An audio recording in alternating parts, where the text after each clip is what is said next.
It's Donovan Evercher from Cape Racing, and I'd just like to say it's an absolute pleasure to be involved with Intrabet and Cape Breeders in this golf day today here at Pearl Valley.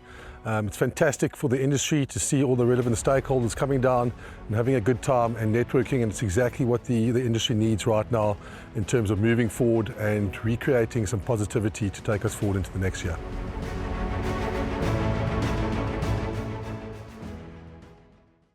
To the 8th race now. We in the final stages. We've turned into the home straight, and this is over 1,400 meters, a merit-weighted 84 handicap, and this is a race where hopefully Ryle Radhakrishna has a view here, because I'm all over the place with my selections, but maybe Mr. Kannemeyer, his name is Dean, can help us.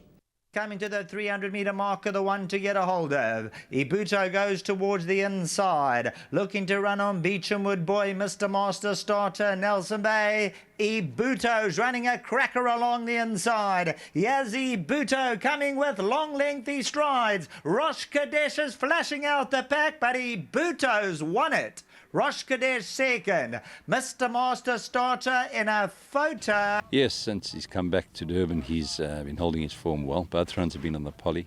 Last run didn't quite go his way in the running of the race. Time he got out, the race was over, but it was a good run. Putting him back on the grass, and I don't think it'll make any difference. He's run, I think he'll perform equally as well. He's run some fair races in Cape Town on the grass and very competitive races. So a competitive race, but we're looking for, expecting a big run from this horse. He's doing well. He said he's been knocking on the door to win his next race, but he looks great. Yeah, thanks to Dean. I mean, he looks great, knocking on the door. He's doing well after his last start. Ryle, this race, I'm not waltzing, but I'm more breakdancing. I'm all over the place here. I'm all over the place. I'm going to give you my numbers, and you try and make sense of it. So for the place accumulator, I'm going 1, 4, 7, and 12. 1, 4, 7, and 12.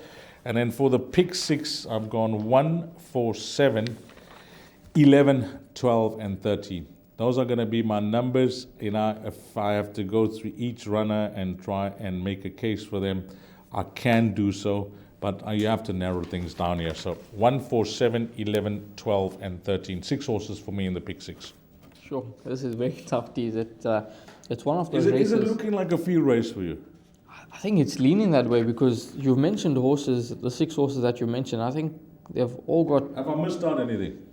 The 2 horse, Tea Time Tipple, a chance on his last start, strictly on a line through Strathclyde. If you include in 11 and 13. And a good draw. And a good draw. He's 2 kgs better off at the weights, and he seems to be a horse that's holding his form quite nicely. So I think he's another horse that has to be included into the play. So what you're saying, you want me to break my rule again?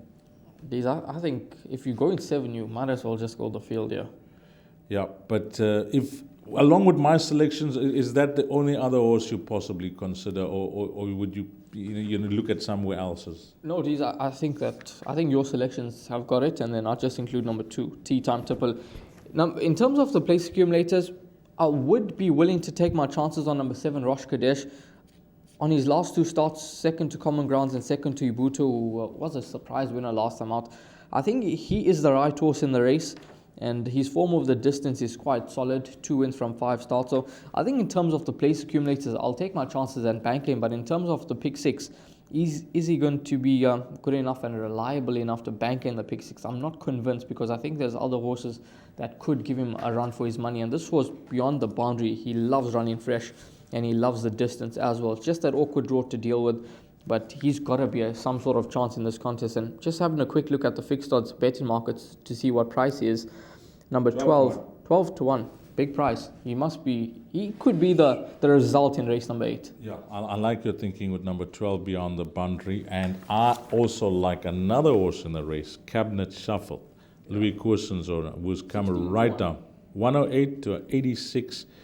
And I think Louis has had a few, chances with him now, possibly getting to the bottom of this horse. And this is the type of horse, you just go through his form and you'll see what he's been racing against. They haven't been shy to racing against some of the better horses around. And although his recent form wouldn't inspire you much, carrying 61 kgs as well, at around 16 to 1, I think he's a big outsider to include in everything. So the two roughies, numbers 1 and 12, but it looks like a race where you can play for a result in race number 8, closing off jackpot 1. So Rael likes number 12 as the runner that you're going to include in all bets, 12 to 1, and I like number 1, Cabinet Shuffle. So a trifecta and quartet that should pay handsomely is race number 8.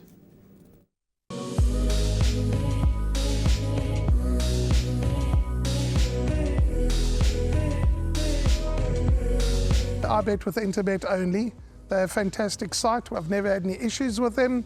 They are very professional. There's never a problem. You deposit money, 2 seconds later it's in your account. You withdraw, which I do very occasionally, and I believe it's also 2 seconds it's in your account.